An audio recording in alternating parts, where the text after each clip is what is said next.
विद्यार्थी मित्रांनो, पुस्तक काढा तुम्ही. बरं, पुस्तक नाही आहे तुमच्याकडं? Okay okay. हां, लक्ष द्यायचं आहे. हां, काय प्रॉब्लेम आहे? बरं, आता सगळ्यांनी लक्ष द्यायचं आहे. 1.3 आज आपण जो चॅप्टर पाहणार आहोत त्याचं नाव आहे the wild boar and the fox. सगळ्यांना स्क्रीन दिसत आहे का? स्क्रीन दिसतीये सगळ्यांना? ओके. हां, हा आपल्या पहिल्या युनिटचा तिसरा धडा आहे. माईक बंद करायचा सगळ्यांनी.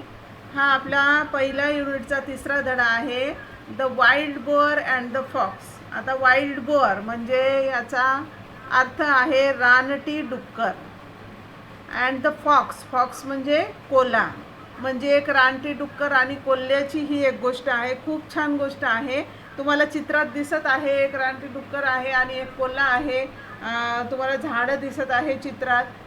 धड्याचं नाव आहे तुम्ही प्रोनाऊन्सिएशनकडे लक्ष द्या. मी जेव्हा वाचन करते धड्याचं किंवा सेंटेन्स वाचते त्यावेळेस कोणत्या शब्दाचा उच्चार कसा आहे, त्याचं प्रोनाऊन्सिएशन काय आहे त्याच्याकडे लक्ष द्यायचं आहे.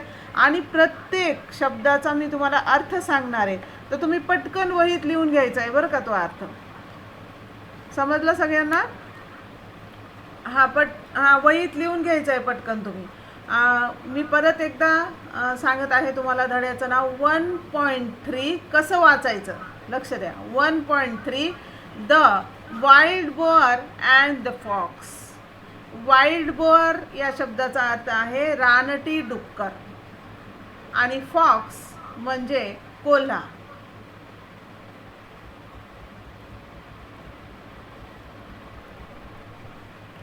One day, a wild boar was sharpening his tusks against the bark of a tree.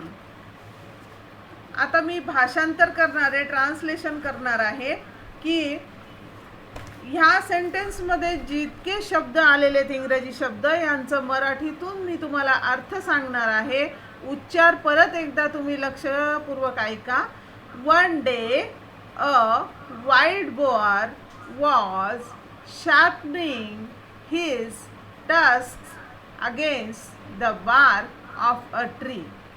एक सूचना आहे मुलांना, सगळ्यांनी आपला माईक बंद करायचा आहे तर सगळ्यांना व्यवस्थित आवाज येईल. वन डे म्हणजे एके दिवशी, अ वाईल्ड बोअर म्हणजे एक रानडुक्कर, was sharpening his tusk against the bark of a tree. Sharpening म्हणजे घासणे, टस्क म्हणजे सुळे, against the bark of a tree म्हणजे सुळ्यांना तो झाडाच्या बुंद्यावर. झाडाचा बुंदा असतो ना, म्हणजे कडक साल असती का नाही झाडाची वरची, तर त्या बुंद्यावर काय करत होता की त्याचे जे सुळे होते तो शार्प करत होता म्हणजे घासत होता. पहा चित्रात दिसत आहे, त्याचे सुळे दिसत आहेत का तुम्हाला चित्रात? दोन समोरचे दात त्याला सुळे असं म्हणतात. आणि तो झाडाच्या जी साल आहे झाडाची त्याच्यावर तो घासत आहे त्याचे सुळे. आता कशामुळे घासत असन तो? कारण ते त्याचे हत्यार आहे. They are their his weapons.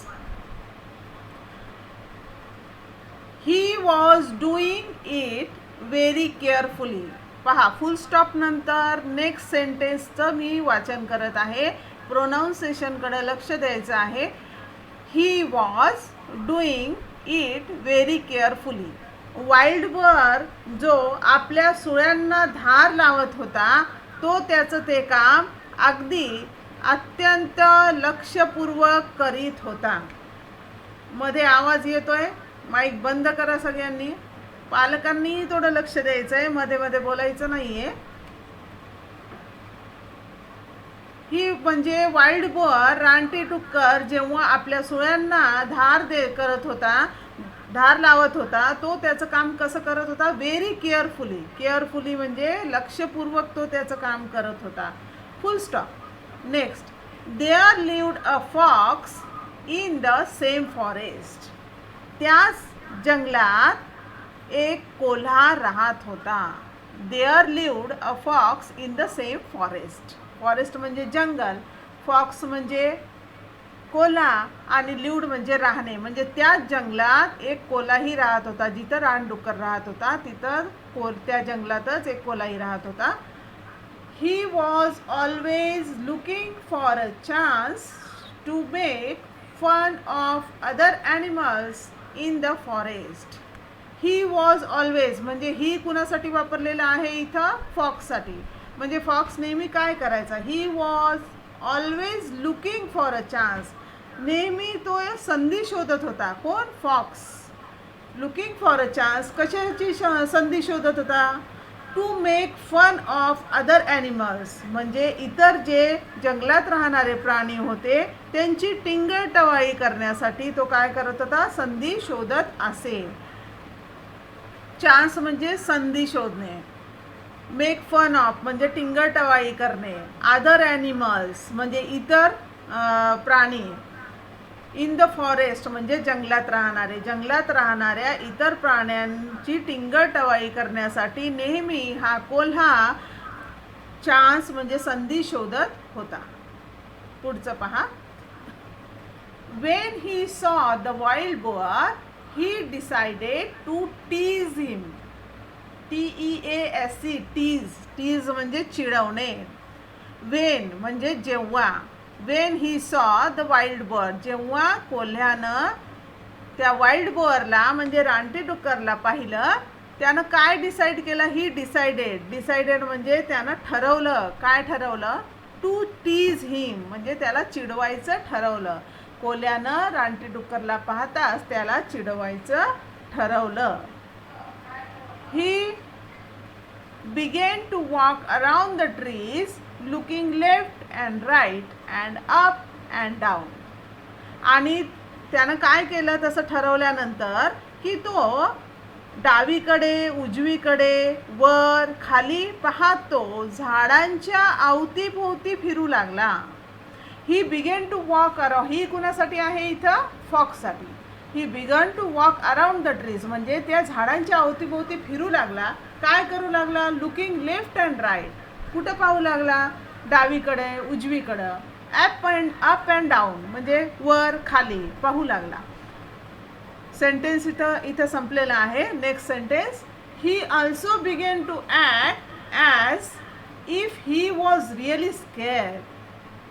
आणि तो कसं दाखवत होता की त्याने जणू काही आपण खूप घाबरलो आहोत अशी सुद्धा बतावणी करायला सुरुवात केली. बतावणी म्हणजे असं दाखवायला सुरुवात केलं त्यानं. काय? इकडं तिकडं फिरू लागला आणि असं दाखवू लागला, ॲक्टिंग करू लागला की जसं काय तो खूप घाबरलेला आहे. स्केअर्ड म्हणजे घाबरणे. SCARED scared. रिअली म्हणजे खरोखरच. REALLY really. He also began to act म्हणजे बतावणे, असं ॲक्टिंग करणे. Act as if he was really scared. असं त्याला बतवायला सुरुवात केली, असं दाखवायला सुरुवात केली त्यानं की आपण खूप घाबरलेलो आहोत, scared. But the boar did not pay attention to him. परंतु तो बोअर जो होता, बोअर म्हणजे तो रानटी डुक्कर जो होता, डिड नॉट पे अटेन्शन म्हणजे त्यानं थोडंही लक्ष दिलं नाही.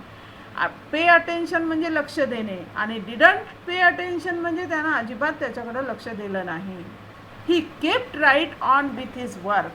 आणि तो त्यानं आपले काम व्यवस्थितपणे चालू ठेवले. मध्ये बोलू नका तुम्ही कुणीच. समजलेलं आहे का तुम्हाला विद्यार्थी मित्रांनो?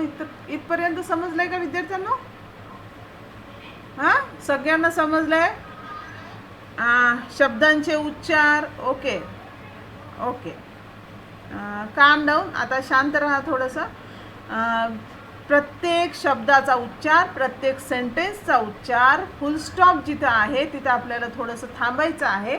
आणि एक फुल स्टॉप संपलं की दुसरा सेंटेन्स सुरू होतो. त्याचा अर्थ पूर्णपणे तुम्हाला समजलेला आहे का? ओके. आता नेक्स्ट पॅराग्राफ घ्यायचं मग आता. Okay, very good. At last म्हणजे अखेरीस काय झालं? At last the fox said with a grin म्हणजे उपहासाने हसणे. हां, एखाद्यावर समजा उपहासानं आपण म्हणजे काही काही लोकांची सवय असते ना, की काय उपहासानं हसतात एकमेकावर, की तेव्हाच लक्षात येतं आहे आपल्या. तर फॉक्स हा लबाडच असतो ना, कोल्हा हा नेहमी लबाडच आहे. त्याचं म्हणजे त्याचा स्वभाव सगळ्यांना माहीतच आहे. तर शेवटी त्या कोल्ह्यानं काय केलं, उपहासानं हसला तो. कुणावर हसला? कुणावर हसला तो? हां, हां, बरोबर. बरोबर. Very good. Why are you doing that? प्रश्न विचारला त्याला हसतच. Why are you doing that? तू असं का करत आहेस? कुणी विचारलं? The fox. To whom? कुणाला विचारलं? कुणाला विचारलं त्यानं? Why are you doing that? बोरला. हां, वाईल्ड बोरला विचारलं की अरे तू काय करत आहेस हे? I tried very hard but I did not see any hidden enemy or danger. तो म्हणतो फॉक्स की मी खूप प्रयत्न केला परंतु मला इथे कोणताही छुपा शत्रू किंवा एखादं संकट दिसलेलं नाही. आय ट्राईड व्हेरी हार्ड म्हणजे तो जो फिरत होता ना अराउंड द ट्रीज, इकडं तिकडं फिरत होता अवतीभोवती आणि पाहत होता वर खाली, up and down, right and left. तर तो असा दाखवतो की अरे मी खूप प्रयत्न केला पण मला तर इथं काही एनिमी किंवा एखादं संकट, एखादा शत्रू दिसलेलं नाही आहे. एनिमी म्हणजे ओके, हां, काय प्रॉब्लेम आहे? ट्राईड म्हणजे प्रयत्न करणं. तो म्हणला मी खूप प्रयत्न केला. आय ट्राईड व्हेरी हार्ड म्हणजे मी खूप प्रयत्न केला. काय प्रयत्न केला त्यानं? की इकडं तिकडं पाहिलं ना त्यानं, फिरला ना तो इकडं तिकडं. पण तो म्हणतो की but I did not see any hidden enemy. मला तर कुणी असं छुपा शत्रू किंवा एखादं संकट दिसलं नाही. आपण म्हणजे त्याचं मत काय होतं की हा जो सुळ्यांना धार देत होता बोर, हां, शार्पनिंग हिज टस्क, तर त्याला असं वाटलं की काहीतरी छुपा शत्रू किंवा एखादं संकट त्याला दिसलं असेल, त्याच्यामुळे तो त्याचा हत्यार जे आहे त्याला धार देत आहे, त्याला शार्प करत आहे. एनिमी म्हणजे शत्रू आणि डेंजर म्हणजे एखादं संकट. समजलं इथपर्यंत? ओके. जे संवाद आहे, जे कन्व्हर्सेशन आहे, ते कन्व्हर्सेशन पहा इन्व्हर्टेड कॉमामध्ये. काय झालं बेटा?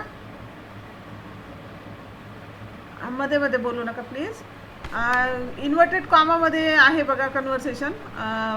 Y are you doing that प्रश्न विचारलेला आहे, क्वेश्चन मार्क दिलेला आहे आणि इथं त्याचं जे कन्व्हर्सेशन आहे, संभाषण आहे, संपलेलं आहे. तो म्हणतो I tried very hard but I did not see any hidden enemy or danger.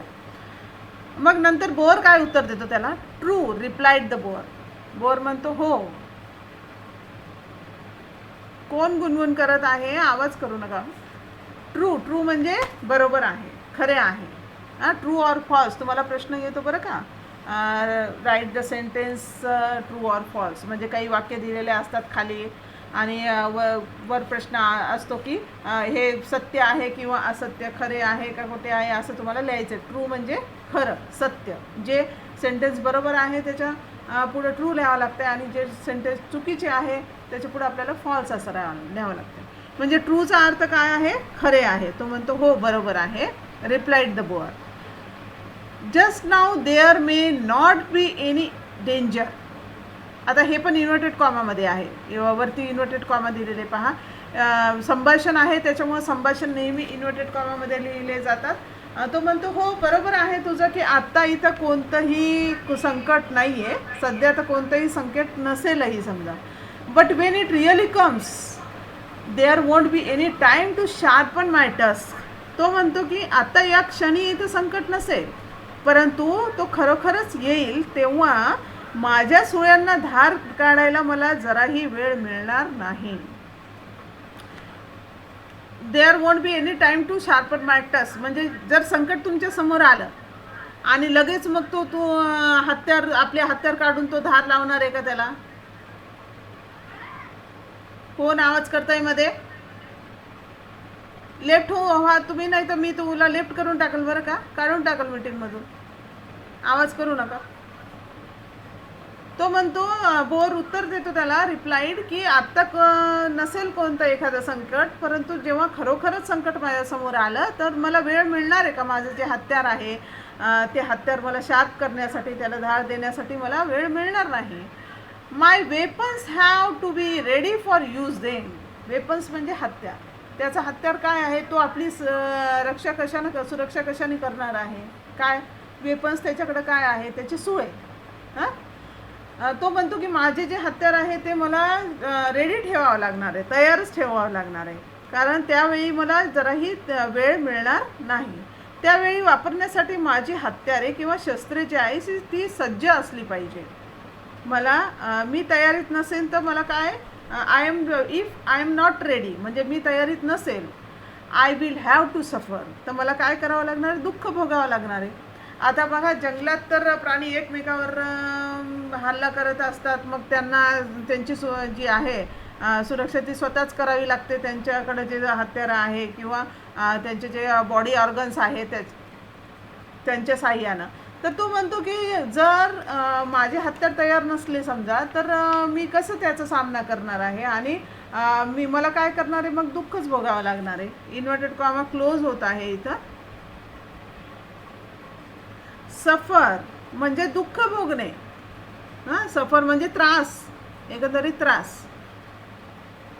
जर त्यानं त्याचे हत्यार वेपन्स जर तयार ठेवले नाही, तर अचानक जर कुणी त्याच्यावर हल्ला केला तर मग कुठं तो जाणार आहे आणि त्याचे जे टस्क आहे ते शार्प करत बसणार आहे. होऊ शकतं का असं?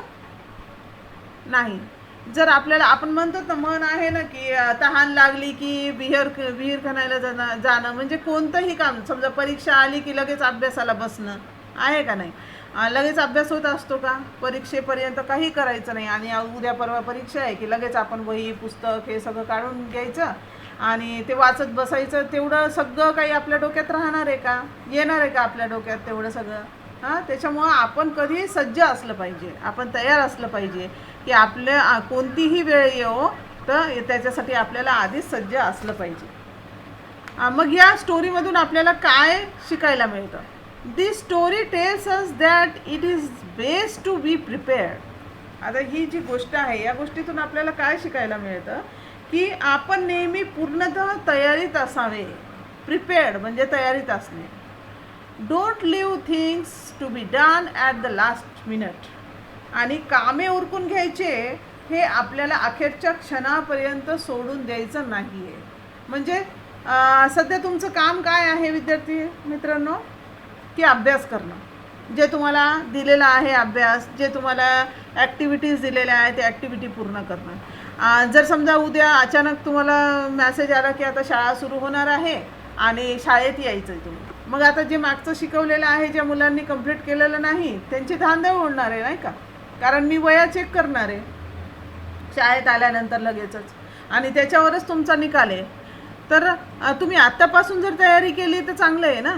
विल बी प्रिपेअर्ड ना. तुम्ही तयार असलं पाहिजे, आणि आपली जी तयारी आहे किंवा आपलं जे काम आहे ते अखेरच्या क्षणापर्यंत आपण उरकून घ्यायचंच बघायचं आहे. असं नाही की आता केव्हा शाळा सुरू होईल किंवा केव्हा परीक्षा असेल मग आपण नंतर अभ्यास करूया, की वही नंतर आपण कंप्लीट करूया, आपल्याला मॅडमचा जेव्हा आपल्याला मॅसेज येईल तेव्हा बघूत आपण. मग ऐन वेळेवर तुमचं काय होणार आहे? धांदळ उडणार आहे का नाही? होणार आहे का सगळं? त्याच्यामुळे या स्टोरीमधून आपल्याला शिकायला एवढंच मिळतं की आपण काय नेहमी तयारीत असलं पाहिजे. बोर काय करत होता की आधीपासून प्रिपेअर होत होता ना, की आधीपासून तो तयारी करत होता की जर एखाद्या वेळेस त्याच्यावर जर संकट आलं तर ते संकटाचा सामना करण्यासाठी तो तयार पाहिजे. इथं तुम्हाला खाली शब्दांचे अर्थ दिलेले बघा. अर्थ हे मराठीतून नाही तर इंग्लिशमधूनच आहे. फक्त तुम्हाला समजण्यासाठी मी मराठी भाषेचा उपयोग करत आहे, वापर करत आहे इथं विद्यार्थी मित्रांनो. नाही तर तुम्हाला पूर्ण इंग्लिश टू इंग्लिशच शिकवणार आहे मी. परंतु आतापासून जर मी त्याची सुरुवात केली तर तुम्हाला काहीच समजणार नाही. त्याच्यामुळे हे शब्दार्थसुद्धा तुम्हाला वहीत लिहून घ्यायचे. वाईल्ड याचा अर्थ आहे रानटी, आपण जे म्हणतो मराठीत. त्याचंच इंग्लिशमध्ये डिस्क्रिप्शन करत असताना लिव्हिंग इन अ जंगल म्हणजे जंगलात राहणारे त्यांना वाईल्ड असं म्हणतात. दुसरं आहे बोर म्हणजे वाईल्ड पीक म्हणजे जंगलातील जो रानटी डुक्कर ज्याला आपण म्हणतो. तिसरं आहे टस्क म्हणजे a pair of long pointed teeth that. तुम्हाला इथं दिसत आहे चित्रात की बोअरचे जे टस्क आहे हे व्हाईट कलरचे दिसत आहे. पहा तुम्ही स्क्रीनवर दिसेल तुम्हाला. हे व्हाईट कलरचे टस्क आहे बघा, त्याचे दात आहेत, सुळे ज्याला आपण म्हणतो ना, ते सुळे काय आहेत त्याला टस्क असं म्हणायचं. समजलं सगळ्यांना? That some animals like the elephant have. एलिफंटला कसे टस्क असतात ना, तसेच. पुढचं आहे bark. The tough outer covering of the main tree trunk and branches. Tree trunk आणि ब्रांचेसला जे कवरिंग असते ना, जे साल आपण ज्याला म्हणतो, त्याला काय म्हणतात? बार्क असं म्हणतात. ग्रीन, ग्रीन म्हणजे स्माईल. ग्रीन म्हणजे इथं ग्रीनचा अर्थ आहे उपहासाने दात काढणे, हसणे. स्माईल ही थोडी वेगळी, परंतु इथं ग्रीनचा अर्थ काय आहे? तो उपहासानं हसून म्हणला होता ना त्याला. काय म्हणला होता की there is no any hidden enemy or danger. But I did not see any hidden enemy or danger. म्हणजे मला काही संकट दिसत नाही आहे, तरी पण तू काय करत आहेस? अजून आत्तापासूनच तुझे हत्यारं तू काय करत आहे? वेपन्स शार्प करत आहे, तुझे टस्क शार्प करत आहे. आता पुढं पहा विद्यार्थी मित्रांनो, हे दड्याखालचे प्रश्न आहे. याला क्लासवर्क असं म्हणतात. दिसतंय का स्क्रीन सगळ्यांना? लक्ष आहे सगळ्यांचं? आन्सर मी दिसत नाही कसं काय? हां, तुझ्या मोबाईलमध्ये काही प्रॉब्लेम झाला असेल. हे पहा, इथं तुम्हाला प्रश्न दिलेले. प्रश्न पहिला आहे, listen to the story carefully. As you listen tick only those words that appear in the story. म्हणजे तुम्हाला हे जे वर्ड्स आहे स्टोरीमध्ये कुठं दिसत आहे त्याला तुम्ही टिक करायचं आहे. हे देऊन काढायचं सगळं वहीत, क्लासवर्कच्या वहीत, आणि मला फोटो पाठवायचे. Find and label the following in the picture. तुम्हाला पिक्चर काढायचं आहे याचं, वाईल्ड बोअर अँड फॉक्सचं, आणि त्याचे जे हे अवयव आहे, वाईल्ड बोअर कोण आहे? टस्क कुठं दिसत आहेत त्याला बाणाचं चिन्ह करून, ॲरो करून टस्क नाव द्यायचं आहे. ट्री ट्रंक म्हणजे ट्री ट्रंक कुठं आहे ते दाखवायचं आहे. Question number 3, listen carefully and answer the question orally using only one word of phrase. फक्त एक शब्दात तुम्हाला या प्रश्नांची उत्तरं द्यायची आहे. व्यवस्थित वाचायचं आणि प्रश्नांची उत्तरं द्यायची. चौथा प्रश्न आहे, match the words or phrase in A or B and B with reference to the story. आता लुक फॉर कोण बघत होतं? Look for a chance. Make fun of other animals. Sharpen tusk. Pay attention to the fox. Question number 5, the following speeches show up a nature of speaker. Guess the speaker, the wild boar and the fox. इथे तुम्हाला wild बोअरचा nature कसा होता, म्हणजे त्याचा स्वभाव कसा होता आणि फॉक्सचा स्वभाव कसा होता, याचे काही उदाहरणं दिलेले आहेत. तुम्ही ठरवायचं आहे की हा स्वभाव, हा नेचर कुणाचा होता? वाईल्ड बोअरचा होता का फॉक्सचा होता? आणि त्याच्यासमोर लिहून काढायचं आहे तसं. लर्न द फॉलोइंग आयडियम्स म्हणजे हे तुम्हाला पाठ करायचं आहे. काही म्हणी आहेत या तुम्हाला पाठ करायच्या आहेत. वाक्प्रचार प्राण्यांविषयी, हे वाक्प्रचार पाठ करायचे तुम्हाला. Find at least 3 suitable object for the following action word. हे पहा, तुम्हाला एक समजून सांगितलेलं आहे इथं. शार्पन या शब्दाचा अर्थ काय आहे? धार देणे. मग कशाला धार देतात आपण? Scissors, tusk, knife, pencil, your mind.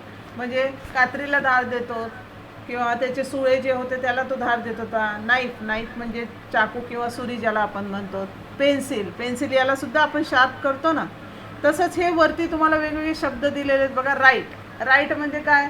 तुम्ही काय लिहू शकतात? लेटर लिहू शकतात, रिलेटेड वर्ड्स लिहायचे तुम्हाला. स्टोरी लिहू शकतात, बुक लिहू शकतात. असे सगळ्या वर्डचे तुम्हाला रिलेटेड वर्ड्स लिहायचे, action word. Question number 1, try to think or different answer to the following why question. Write down at least 2 of them in English. तुम्हाला इथे एक्झाम्पल दिलेलं आहे. I like it it's interesting. Example पहा. Why are you crying? पहिला प्रश्न आहे.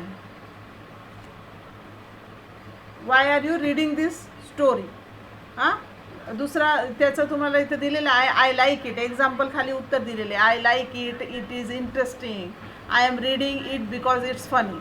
दुसरा प्रश्न आहे वाय आर यू क्राईंग, म्हणजे तुम्ही का रडत आहात. याचे कोणतेही 2 उत्तर तुम्हाला द्यायचे आहे. तसेच हे जे 6 प्रश्न पूर्ण दिलेले आहेत त्याचेही तुम्हाला असे उत्तरं द्यायचे आहेत. शेवटचा प्रश्न आहे read the situation and the answer, guess the why question Akshay asked. म्हणजे ए, बी आणि सी मधील प्रसंग वाचायचा आहे आणि अक्षयने विचारलेले प्रश्न अंदाजाने तुम्हाला सांगायचे आहे. विद्यार्थी मित्रांनो, याच्यासाठी तुम्ही थोडी पालकांची मदत घेऊ शकता किंवा एखादा प्रश्न तुम्हाला नसेल समजला तर मला विचारू शकतात तुम्ही व्हॉट्सॲपवर. पण कधीही फोन करायचा नाही. एक दुपारी समजा संध्याकाळी 5च्या आतच फोन करायचा आहे. आणि हे सगळे प्रश्न तुम्हाला वहीत, इंग्रजीच्या क्लासवर्कच्या वहीत सोडवायचे आहे आणि मला फोटो काढून सेंड करायचा आहे. हा अभ्यास पूर्ण समजलं का सगळ्यांना. आता थोडा अभ्यास वाढलेला असतो 6वीला बरं का. प्रश्नांची उत्तरं लिहायची आहे, नुसते प्रश्न लिहून पाठवायचे नाही. ओके. आता तुम्हाला काही अडचण असली तर विचारू शकतात तुम्ही. विचारा मला एक माईक ऑन करून. कुणाला काही समजलेलं नाही असं आहे का. सगळं समजलेलं आहे. मग आता हां 1 मिनिट. कृतीपत्रिका जे मी रोज पाठवत आहे ॲक्टिव्हिटीजच्या त्या पूर्ण करायच्या आहे. ज्या टेस्ट तुम्हाला पाठवणार आहे त्या टेस्ट सोडवायच्या आहे. आणि सगळ्यात महत्त्वाचं की आज मी शिकवला जो धडा त्याच्यावरचं मला पूर्ण वर्गपाठ म्हणजे क्लासवर्क, हे धड्याखालचे प्रश्न आणि उत्तर लिहून मला फोटो पाठवायचे लवकरात लवकर, 1-2 दिवसात. कधीही लिहिता तुम्ही तर मी ते ॲक्सेप्ट करणार नाही. समजलं. लगेच अभ्यासाला लागायचं आहे.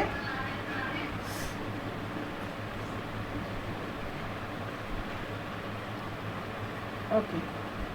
आता आजचा आपला तास इथंच संपतो. कुणाला काही प्रॉब्लेम नाही असं गृहीत धरते आणि आपण आजचा तास इथंच संपूया. Have a good day. Good bye.